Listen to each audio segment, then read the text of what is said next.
So with this ammo shortage, something told me stop by Dunkelberger Sporting Goods, see if they had any ammo. And sure enough, they had some 9 mil, some 5.56. So grabbed a few boxes of 9. We got 8 boxes of 9, 10 boxes of 5.56. 5.56 was $11 a box, and the 9 was $25 a box for brass, 50 rounds. So, and they also had Gen 2 P-Mags, like 14 bucks. So, with the ammo shortage, you still can find ammo. You just got to get out there and look.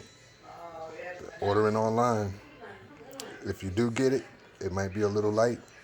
And if you can't find it with somebody in stock, you're going to pay twice the amount for it. All right, people. Live to Ray.